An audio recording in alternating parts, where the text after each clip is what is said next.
تین دعائیں ایسی ہیں جن کو پڑھنا اپنی زندگی کا معمول بنائیں. ان کے فوائد، ان کے فضائل، ان کی برکات اور ان کے کمالات زندگی میں بہت زیادہ ضروری ہیں، اور آج کے فتنوں کے دور میں ان کی برکات ہماری زندگی کی، ہمارے دن رات کی اشد ضرورت ہے.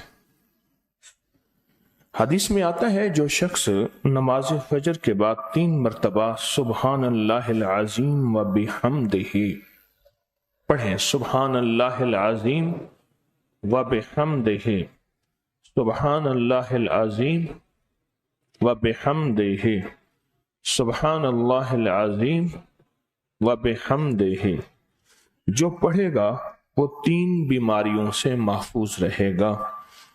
اندھا نہیں ہوگا، کوڑ جلدی بیماریاں نہیں ہوں گی، اس کو جلد کی کوئی بیماری نہیں ہوگی، معذور نہیں ہوگا، فالج نہیں ہوگا. انسان ساری زندگی ایک دعا کرتا ہے، مولا بستر چارپائی کا محتاج نہ کرنا، کسی بندے کا محتاج نہ کرنا. منجے اور بندے کسی کا محتاج نہ کرنا. جو شخص فجر کی نماز کے بعد، جیسے کہ تسبیح خانے میں اس کا اہتمام اس لیے کرایا جاتا ہے کہ یہ ہماری طبیعتوں، مزاجوں، بولوں اور جذبوں میں آ جائے اور ہم اس کو روزانہ پڑھنے والے بن جائیں اور روزانہ پڑھنا اس کو اپنا معمول بنائیں. سبحان اللہ العظیم و بحمدہ، سبحان اللہ. اور ایک اور حدیث میں ہے کہ 2 کلمے ایسے ہیں جو اللہ کو بہت محبوب ہیں، زبان پر ہلکے ہیں، اعمال میں بہت وزنی ہیں، ترازو میں بہت وزنی ہیں. اور وہ 2 کلمے کیا ہیں؟ سبحان اللہ العظیم و بحمدہ. اور آقا کا فرمان ہے، جس نے کہا سبحان اللہ العظیم و بحمدہ، اس کے لیے جنت میں کھجور کا ایک درخت لگ گیا. اور جس کے لیے لگا تو پھر وہاں جائے گا، کھائے گا. لگا میرے لیے، کھائے کوئی اور. سوچیں، جنت میں کھجور کا درخت لگا ہے تو اللہ پاک پھر اپنی رحمت اور قدرت کاملہ سے اس کو بھیجے گا اور وہ انشاءاللہ کھجور کھائے گا.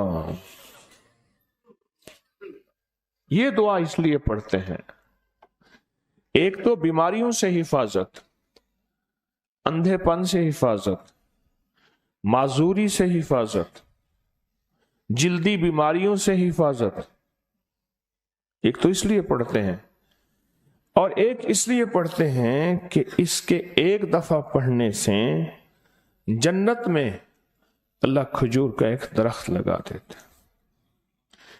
اور سنیں، رسول اللہ صلی اللہ تعالی علیہ وسلم نے فرمایا، جو شخص بھی سبحان اللہ العظیم و بحمدہ ایک دن میں 100 مرتبہ پڑھتا ہے تو اللہ اس کے گناہ مٹا دیتے ہیں، چاہے گناہ سمندر کی جھاگ کے برابر کیوں نہ ہو. ایک تسبیح جو شخص پڑھتا ہے. رسول اللہ صلی اللہ تعالی علیہ وسلم ایک مرتبہ صحابہ سے فرمایا، آپ نے فرمایا کہ سبحان اللہ العظیم و بحمدہ 100 مرتبہ پڑھو. جس نے 1 مرتبہ پڑھا اس کے لیے 10 نیکیاں لکھی جائیں گی، جس نے 10 مرتبہ پڑھا اس کے لیے 100 نیکیاں لکھی جائیں گی، اور جس نے 100 مرتبہ پڑھا اس کے لیے 1000 نیکیاں لکھی جائیں گی. اور جو زیادہ پڑھے گا اللہ رب العزت اسے زیادہ عطا فرمائیں گے، اور جو اللہ سے بخشش طلب کرے گا تو اللہ ضرور اس کو بخشش عطا فرمائیں گے اور اللہ اس کو بخش دیں گے. ایسی طاقتور دعا ہم روزانہ